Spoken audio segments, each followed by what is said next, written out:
Zeke declared that Venial had said he was fighting like it was a real fight. Venial raised his eyebrow, clearly confused by Zeke's statement. Trying to understand what he meant, Zeke pointed his finger straight at him and declared that in that case, he would fight like it was a real fight too, questioning whether Venial would truly not regret that decision. Venial responded with a mocking attitude, implying that Zeke would be the one to regret it instead. Zeke reacted with disbelief at that statement.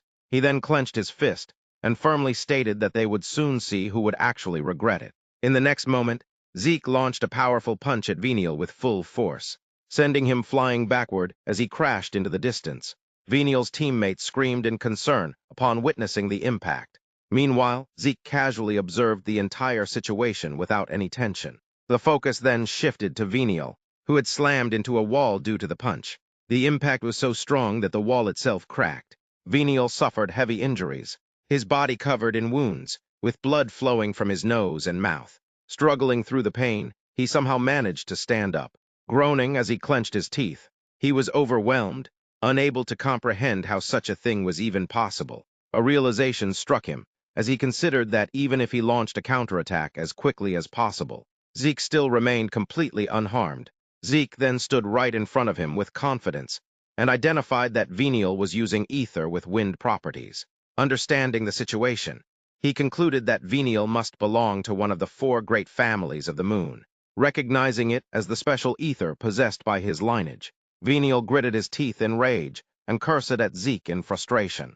Remaining calm, Zeke remarked about real combat, explaining that he had only slightly adjusted his strength to match Venial's level. Enraged once again, Venial lashed out, hurling insults at Zeke in anger.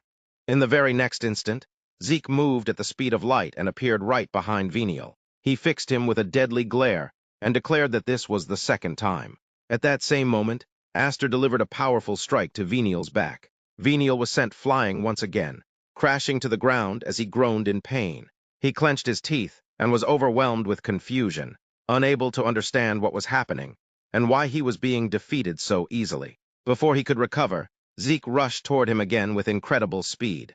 Standing close, he gave him another death glare and criticized his mindset during a real fight, pointing out Venial's overconfidence. Immediately after, Zeke struck him hard in the stomach. Venial coughed violently as blood came out of his mouth, and he collapsed onto the ground. Zeke observed him casually and mockingly noted that this was the 3rd time. Venial, shocked and coughing, struggled to comprehend Zeke's words. Zeke glared at him and pointed his finger, making it clear that Venial failed to understand the situation. He then explained that he was referring to how many times Venial had already died. Venial stood there terrified, confused, and completely shaken. Zeke continued, explaining that the first time was when his face was exposed. He then moved to the 2nd instance, referring to Venial's neck. Finally, he pointed out the 3rd moment, which was his heart. He clarified that in a real fight, Venial would have already died 3 times by now, and the only reason he was still alive was because Zeke had held back. Hearing this, Venial became extremely frightened and even more shocked. Without hesitation, Zeke kicked him in the face again and casually remarked that this had been a real fight, adding that the break was now over. Venial rolled across the ground from the impact, tumbling far away before coming to a stop. Nearby, Sandy watched Zeke's overwhelming power in shock. She gulped, unable to believe what she was witnessing, realizing that this situation could not even be called a fight. Edge was also stunned, sweat dripping down his face as he tried to process the situation. From his perspective, he realized that his own fight with Zeke had merely been a friendly and goodwill exchange. He understood that in a real fight, Zeke was completely irrational and far beyond normal comprehension. Finally, Zeke stood confidently in front of Venial, a faint smile on his face, as he made it clear that Venial should now have at least some understanding of what a real fight truly meant. Meanwhile, Venial lay on the ground, severely injured and trembling in the dirt.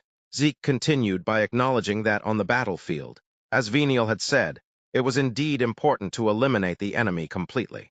He added that Venial and everyone on the West Wing would surely become exceptional warriors. With a light laugh, Zeke pointed out that this was not a battlefield. He reminded them that they were under the supervision of an instructor and had access to recovery potions. He explained that when it came to real combat, this environment was far too indulgent. Venial, unable to tolerate it, angrily told him to shut up. Zeke, now more determined, clarified that the kind of real combat Venial was talking about was far from an actual battle. He accused Venial of simply wanting to look away from his own weakness. Enraged, Venial shouted repeatedly for Zeke to stop talking. At that moment, a powerful and energetic green aura burst out from Venial's body, shocking all the students present. Fueled by anger, Venial charged toward Zeke while screaming insults, furious that someone like Zeke would dare treat him this way and lecture him with such arrogance. Zeke responded with a mocking smile, comparing Venial's behavior to a rebellious phase. He made it clear that if there was no other option, then he would not act as his opponent and instead let him vent out all his frustration. Venial, gripping his dagger, rushed forward with the intent to strike Zeke, shouting in anger and demanding that he stop speaking with such a know-it-all attitude. In response, Zeke used the wind-cutting fan technique, unleashing the storm blade, which lifted him into the air. Venial gritted his teeth, desperately thinking that even touching Zeke once, even for a brief moment, would be enough. Watching this, Rangis became nervous and confused, unable to see anything clearly, yet noticing the strange effect on the ground.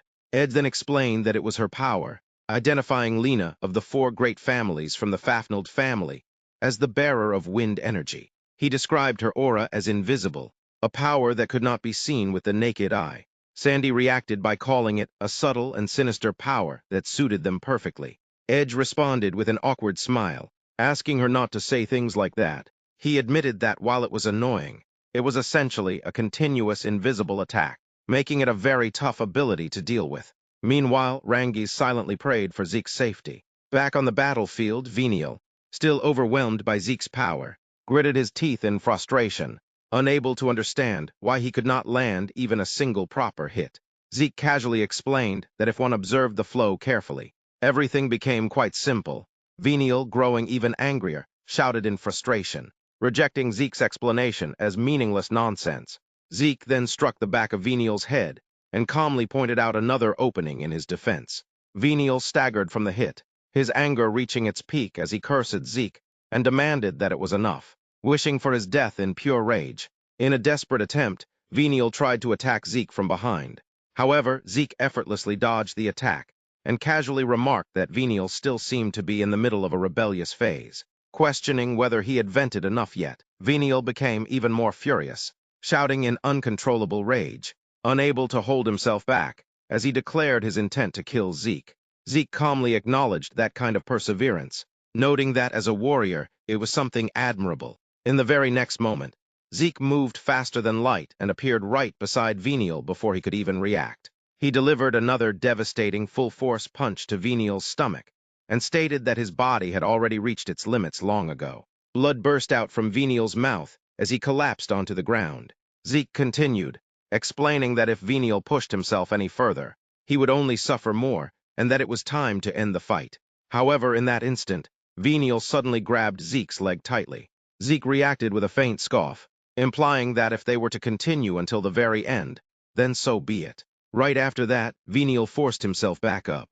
A dark purple aura began to emerge from his body, and he started laughing loudly. Zeke grew confused at this sudden change, unable to understand why Venial had started laughing like that. Venial responded with a smirk as he raised his sword forward. A powerful aura surged from the blade, signaling that everything was about to end, and that Zeke was finished. Zeke showed a hint of surprise at this unexpected shift. Without wasting another moment, Venial activated the wind-cutting fan technique and unleashed the wind gulp projectile. The attack was extremely powerful. Zeke was unable to block it and was sent flying far away before crashing down. Seeing this, Rick and Rangis became worried for Zeke. Rick reacted in shock at the sight of Zeke being blown away. Edge observed the situation carefully and noted that Zeke's behavior had changed. Someone nearby agreed with that observation. A blue-haired girl, confused, tried to understand what that meant. At that moment, a voice from behind acknowledged the situation, recognizing that it was exactly what one would expect from Edges. Edge responded in agreement. The scene then revealed that it was actually Leica. She slowly regained her senses as her teammate supported her and carefully brought her over. Leica smiled, clearly impressed, as Edge had noticed the change in Zeke's behavior. She acknowledged that Edge had done a good job recognizing it. Seeing Leica, Sandy, Rangis, and the others felt relieved. They immediately asked if she was all right. Leica sat down and apologized to everyone for making them worry. A blond boy, still nervous, asked her if she knew the reason behind Zeke's behavioral change. Leica explained that, in her view, Zeke was going through the same condition as her. She recalled that during her previous fight, she had suddenly lost control over her ether. Rangis was left shocked by this revelation. Ricky reacted with disbelief, unable to understand how such a thing could even happen. Leica admitted that she did not know the exact reason, but she pointed out that Lena, who had fought Venial in their first encounter, had also behaved strangely. She then considered that perhaps Lyra had been in the same state as well. And if that was true, then Zeke must be experiencing it too. Rangis, alarmed, realized what that implied, concluding that Zeke might currently be unable to use his ether. Meanwhile, Venial burst into loud laughter as he mocked Zeke, claiming that this was the result of his arrogance, and that he would make sure Zeke would never challenge him again. He then activated the wind-cutting fan technique, specifically the first secret technique known as Sediment Typhoon. A powerful aura, resembling a raging typhoon, erupted from his body as he charged straight towards Zeke with killing intent. The attack rapidly closed in on Zeke.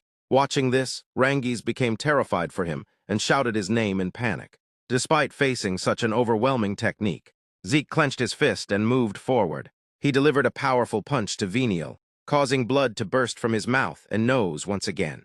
Venial collapsed to the ground, completely shocked, unable to understand why this was happening. Zeke's friends were equally stunned by what they had just witnessed.